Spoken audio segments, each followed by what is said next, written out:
Hi there. Welcome to Steps Together, the Steps for Development podcast, where we come together to learn and build our own skills so that we can help the children in our lives to thrive and succeed. I'm your host, Deb Johnson, and I'm so glad you're here.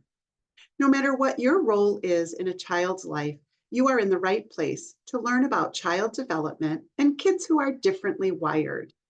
Here, you'll learn about the why behind challenging behaviors, practical strategies that make a difference, and how to advocate for and support all children as you become empowered with tools and skills that bring lasting change. On last week's episode, I talked about focusing in on one challenge at a time. We discussed the importance of bringing all those big, vague general concerns like he never sits still, she never listens, um, they're always disrespectful, they always talk back. Those are just such big, vague issues. It's really hard to solve those, if not impossible. But when we can identify one challenge, like doesn't stay at the table for dinner, doesn't stay at his desk to do his homework, always talks back when I ask them to do a chore. Now we have a specific situation that we can really sink our teeth into, and we can start doing some effective problem solving.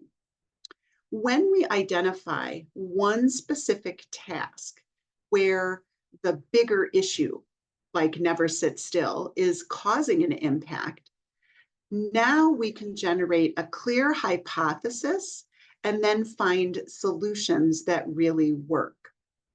If you haven't listened to last week's podcast, I encourage you to go back and take a listen. That one was called From Overwhelmed to Focus, tackling one challenge at a time.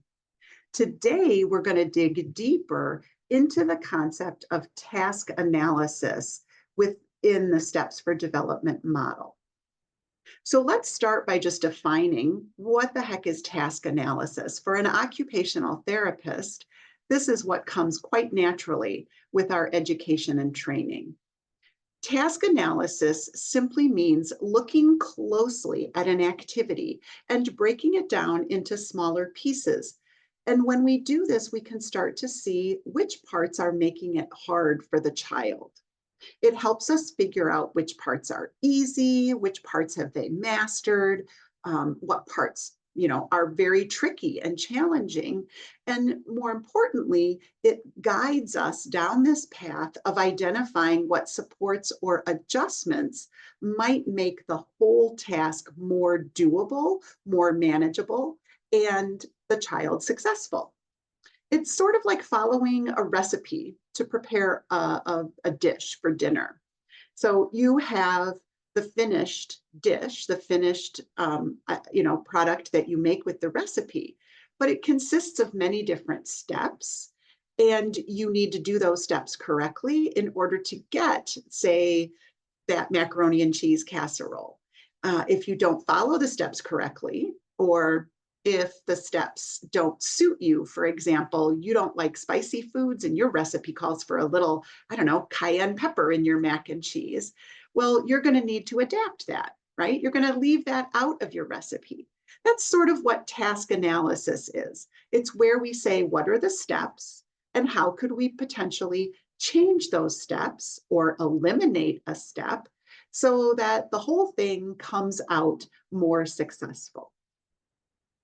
So it's important to understand in this Steps for Development model, which is rooted in occupational therapy theory and practice, this task analysis piece is the bridge, right? It's the bridge that takes us from just observing what a behavior is to actually creating meaningful solutions. So let's take a quick look at how it fits in the Steps for Development model. In that title, that term, Steps for Development, right? The name of my company and the approach, STEPS is an acronym. S is for strengths and challenges. We've talked a lot about strengths and challenges on this podcast. And if you haven't listened already, I would encourage you to go back, take a listen to the podcasts with titles Start Strong, the value of a strength-based approach, or Rethinking Defiance, and the episode titled When Good Tools Fail. Those all focus on understanding strengths and challenges of our child, really knowing the child.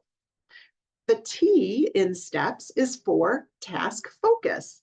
This is where we do the task analysis, we identify and understand the task demands. That's what we're going to talk about today. The E is emotional regulation, and it's so important that we address emotional regulation first. I do have a podcast that I recorded a while back about co-regulation and the limbic system, so maybe go back and take a listen to that one if you're just joining me on this episode. The P in STEPS is participation needs, and in my model, what we do is we look at the needs for support as falling either in the areas of engagement, which is connection and motivation and communication issues, or empowerment, which is the skill teaching and being able to self-advocate, that type of thing, self-awareness and insight that the child needs to gain. And then the S is support for success. This is the step where we're choosing the right tools, we're learning how to modify and change if things aren't working. So each step hinges one on the other. It's a sequential process to some degree, but it's also very much circular, or maybe spiral is a better way to say it. And sometimes it spirals back on itself. So what we're going to do today is talk about the task analysis and how that helps to guide our decision making for what are we focusing on, engagement or empowerment, and which tools and accommodations do we need. And from there, once we do that, then we circle back. We're always assessing, observing, seeing what the child's response is to the interventions or the supports, the strategies that we're providing, and making changes to tweak it and improve it. It is a very dynamic problem-solving approach. And that's why I tell you it's thinking like a therapist. It's what we learn to do in terms of our clinical reasoning. And believe me, you can learn to do it too in your context as a parent or a child care provider, an educator. You can learn how to do this within the context of helping that child with a behavioral challenge. So why is this step of task analysis so very important?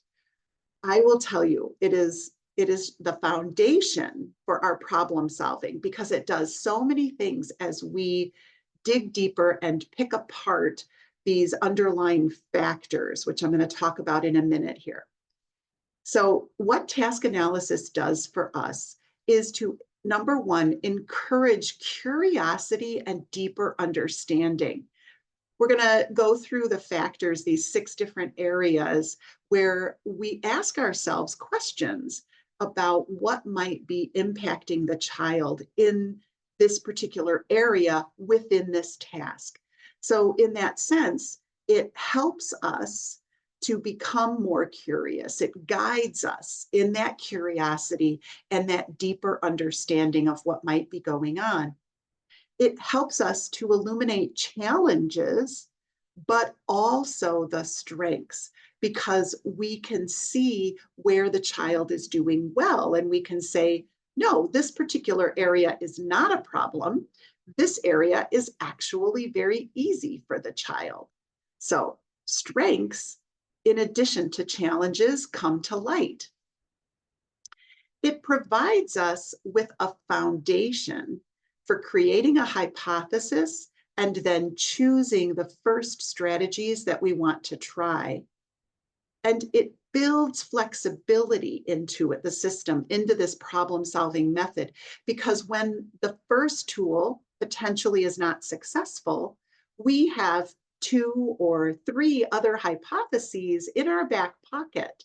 So we can go back and we can say, okay, We thought it was this, but that didn't seem to be the issue.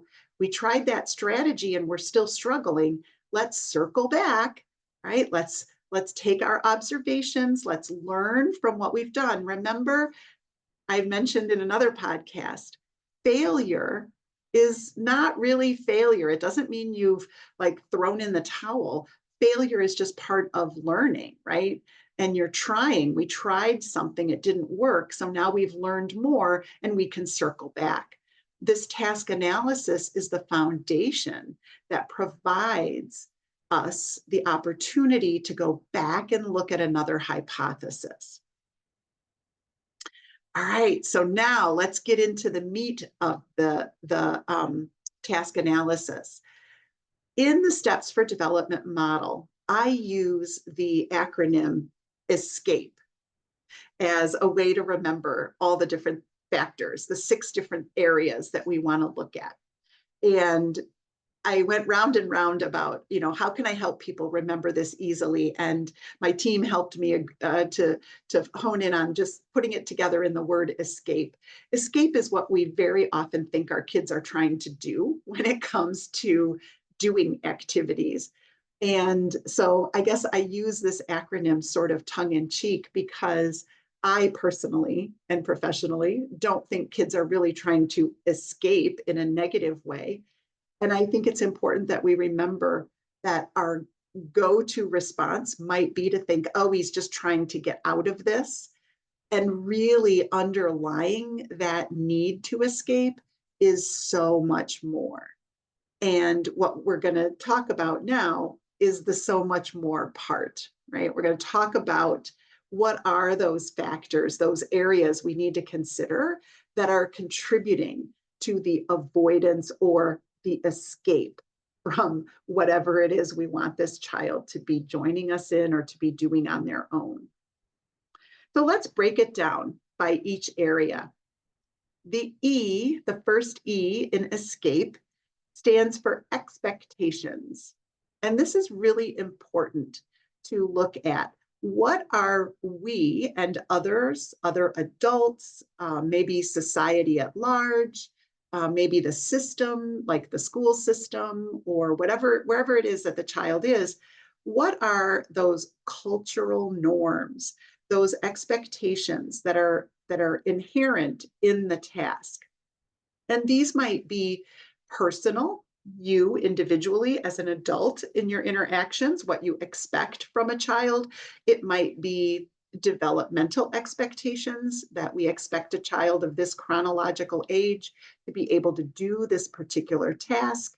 It might be a cultural expectation that within your cultural group, whether that's ethnicity or a religious belief system or just your personal values that you've grown up with, that you have an expectation. So for example, maybe that children should be sort of seen and not heard, that we want children or expect children to be quiet in certain situations.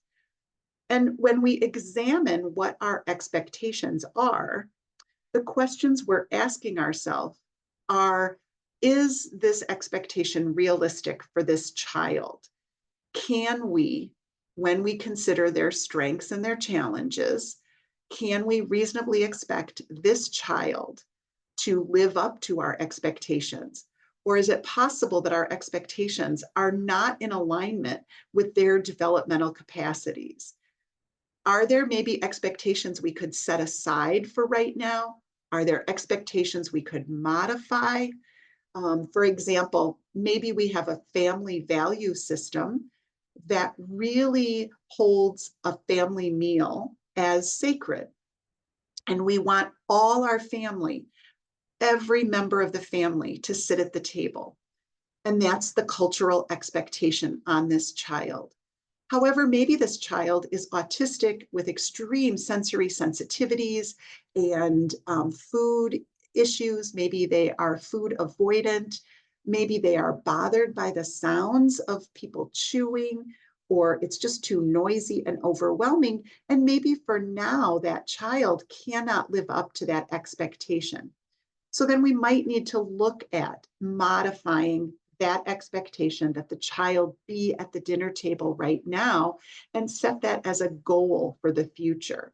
And maybe we could modify and allow that child to say, for example, eat their meal separately before everyone else, or eat their meal at a different table, or eat their meal with only one member of the family. There's just so many ways, limitless ways that we could modify to accommodate and maybe relax that particular expectation.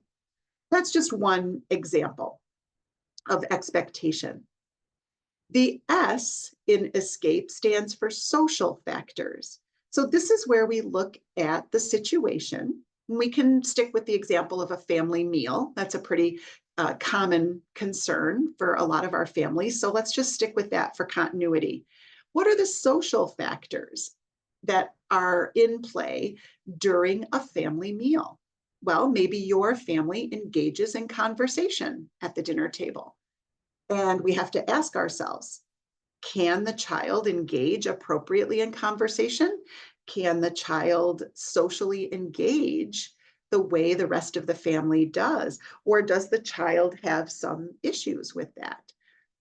We might want to look at, is there a trusting relationship here? Or is the child feeling unsafe at the table? Are there maybe some volatilities, maybe some raised voices, or even just loud voices that the child is misperceiving socially? And so they think it's yelling or anger when it really isn't. So social factors, we look at the social demands and the social emotional learning piece and how that plays into the particular task. The C in escape stands for cognition and communication. And this is where we look at the task demands on the child for communicating with others, and whether that is receiving communication or expressing communication. We look at their processing skills. Are they able to truly understand the expectations on them? Do they understand what you're trying to communicate in terms of expectations? What are their executive function skills in terms of their cognition? Do they have the impulse control? Do they have the sustained attention that allows them to remain at the dinner table and to participate in this activity? Do they have the intellectual capacity to follow the rules, or is this beyond them? And so we have to modify the way we're presenting that. We always ask ourselves, are we communicating with the child in a way that they understand? That's one of the biggest things. And again, I had another podcast about when children don't listen, and we'll go into this in future podcasts a little bit more, because how we communicate to children is so vital. And it's really on us to modify our communication style to meet the child's communication needs. So in the C part of escape under task analysis, we're really digging deeper into that communication aspect as well as their cognitive abilities. The A in escape stands for affective state. Affective is another word for emotion. So this is where we examine the emotional responses of the child in the situation. In some instances, the child is already escalating even before the task begins. Then we need to jump right to addressing that emotional regulation first. We need to back up and we need to do some preparation and lay some groundwork so that they can transition in easily. Maybe just coming to the dinner table for an autistic child with feeding and sensory sensitivity issues, maybe just the thought of having to come to a meal is stressful and traumatic. So these are individuals who are already coming into sitting down at the table with an elevated limbic system state. Their affective factors are highly elevated and really significant concerns during this particular task. We also want to look at the affective state of the caregiver or the adult in the situation. So if, say, for example, it's, I don't know, maybe going to the store and you are already elevated in terms of your limbic system responses, you've got this heightened on guard response because your child so frequently has a meltdown in the middle of Walmart or Home Depot. So you're already agitated. Well, that is going to absolutely impact the successful outcome of that activity of going to the store, because your child is going to co-regulate and actually escalate with you instead of remaining calm and relaxed. So we want to look at the affective state of both the child and the adult, all the adults, and maybe even all the children in that particular task that we have identified. The P in escape is physical demands and abilities. It's where we're looking at the motor skills, the sensory processing capacities and abilities of the child, the physical strength and endurance, those needs, the coordination, the motor planning. Do they have the motor planning skills to actually get this done?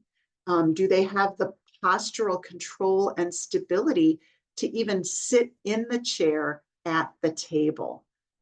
Maybe that's a big issue, that they're falling out of the big regular adult-sized chair that they're expected to sit in at the table. So basically just the physical demands compared to the physical abilities and skills of the child. Do they match? Is there a mismatch? And then the final letter in escape, the E, the second E in escape, stands for environmental factors. What is going on in the environment?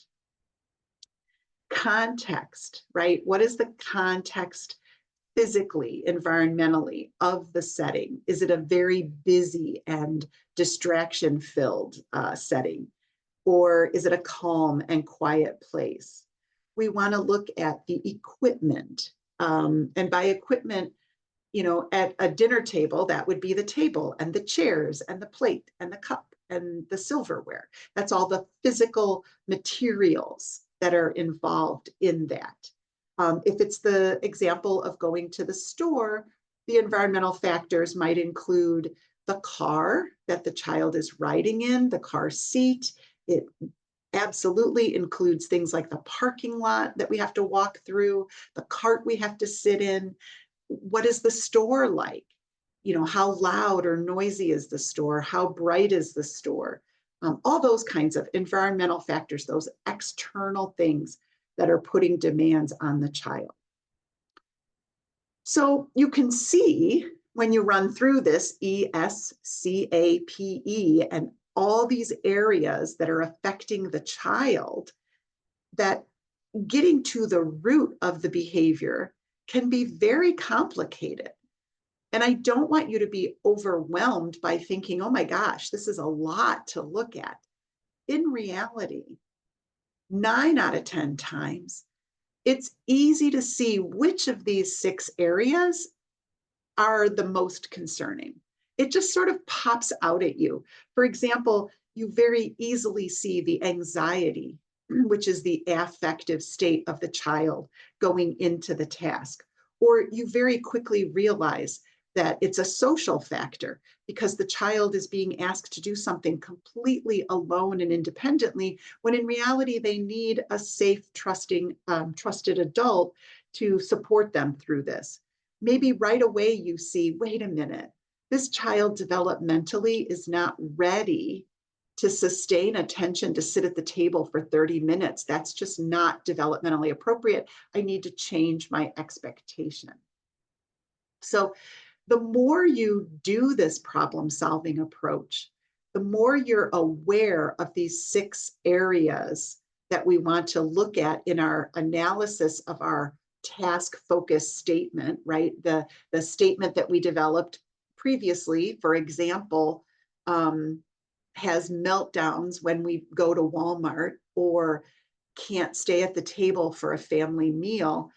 When we break those things down and start analyzing them, I want you to just understand how much could potentially be lying underneath the reason for whatever behavior you're getting or why it's not successful. And I want you to understand that as we do this process, what we end up getting are multiple hypotheses, right? Not just one. We don't just jump to one conclusion, but this task analysis leads us down this path where we are compelled to look at the potential of multiple reasons why a child is not able to stay at the table for dinner. And so my hope is that we generate 2 or 3 hypotheses. For example, a child not staying at the table for their family meal, it might be because there's too many distractions. This child doesn't have the cognitive ability, their executive function skills do not allow them to focus and maintain attention in the distracting environment. It's a matter of the C, cognition and communication, and the E, environmental factors. Or maybe a second hypothesis is that this child is being asked to sit at the dinner table, a standard sized table in an adult sized chair with no arms. And it is part of the physical demands, the P in escape. This child doesn't have the physical capacity to stay seated in that chair for 30 minutes, maybe not even for 3 minutes, maybe not even for 30 seconds. So we need to change the physical demands by adapting the environmental factors, give them a better chair, a better table, make some accommodations. And maybe we have a third hypothesis about this child, because what we discovered was that it is actually more a physical issue related to sensory processing. And it's because they're a picky eater and they have all kinds of food sensitivities and over responsivity. And there's environmental issues because the family generally, based on expectations and cultural norms, serves spicy meals that are very, shall we say, pungent, odoriferous, lots of smells that many people find calming and enticing to come to the dinner table, but our child on the spectrum finds them overwhelming. So now we have 3 hypotheses: distractions, postural support issues, or picky eating and sensitivities to food. So we want to choose one of these hypotheses. So let's just focus on the postural support piece. And let's implement a strategy that we're going to give the child a supportive chair, maybe a chair with arms, a chair with cushions. Maybe we're even going to put them at a child-sized table. Lots of different ways that we can accommodate that physical need and change the environmental demands of this task of having dinner with the family. We're going to test it, and we're going to observe the child's response. This is where steps for development becomes the scientific method. We're going to test our hypothesis, implement something, assess it, observe what was the response. We're going to learn from it, whether it was successful or not. We're going to learn. And then we're going to circle back, and we're either going to continue with a successful strategy, or we're going to modify, we're going to retest. Maybe we're going to choose a different hypothesis. Maybe we're going to say, it wasn't the motor component at all. Maybe it really is the C, the cognition and communication, and it's the executive function issue. So this is the way that we eventually get to that successful strategy and support that works. And the entire time, we as the adults, myself included as the therapist, we are all learning more about the child, and it allows us to spiral into empowered problem solving. All right, let's wrap this up for today. I want to summarize. Task analysis using that acronym of ESCAPE will allow you to dig deeper, get very, very curious. It will prompt you to consider things you may never have thought of that are impacting that particular situation. It's going to expand your focus so that you're not just automatically jumping to conclusions for why your child is acting this way. And it's going to give you multiple hypotheses so that you can then systematically and logically test the hypothesis, assess if it's working, circle back, modify, and you are going to get to a solution that actually works and works well and works consistently. And at the end of it all, you become empowered to think like a therapist so that the next situation that you want to address is even easier to tackle. I want to leave you with another challenge. I'm going to throw a PDF onto the description of this podcast, a link to a free PDF, which will have the ESCAPE acronym and some instructions for how you can implement this and think through your one challenge. You might want to go back to the podcast about focusing on one challenge at a time. That one is called From Overwhelmed to Focus. And there's a free PDF on that one that you can also download so you can create your task focus statement. Then you're going to come to this one and you're going to use that ESCAPE acronym, that model, to do your task analysis and see if you can create 3 hypotheses. I'll give you this worksheet that will have that description, places where you can write down your hypotheses, and then to start thinking about what tool you want to use. In future episodes, we're going to dive into more strategies and more tools that you can use so you can build your toolbox. And we're going to keep circling back to visit this problem-solving method, this steps for development approach, because I truly believe it is a key to help you become empowered as a caregiver and to make a difference in a child's life. I also want to let you know that the next episode, what we're going to focus on is sensory integration and sensory processing. It is a passion of mine, and I get so many questions about sensory processing differences and disorders. And, you know, our practice is a very dynamic one that is changing all the time. So in our next episode, I am going to dive into some myths and reality about theories of sensory integration and how sensory processing impacts all of us, especially our children. So don't miss it. Come back next week for that one. And I want to thank you so much for joining me today. If you like what you're hearing on this podcast, please share and encourage others to join us in learning how to help the kids we love to succeed and thrive in their lives. Follow me on social media, sign up for my newsletter, stay informed on all the great things that are coming soon, while getting tips and strategies and encouragement right into your inbox each week. Comment or send me a message about topics you'd like to talk about, things you want me to present.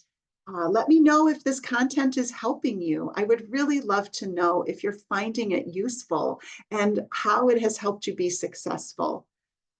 At the same time, let me know if you would like some more one-on-one support.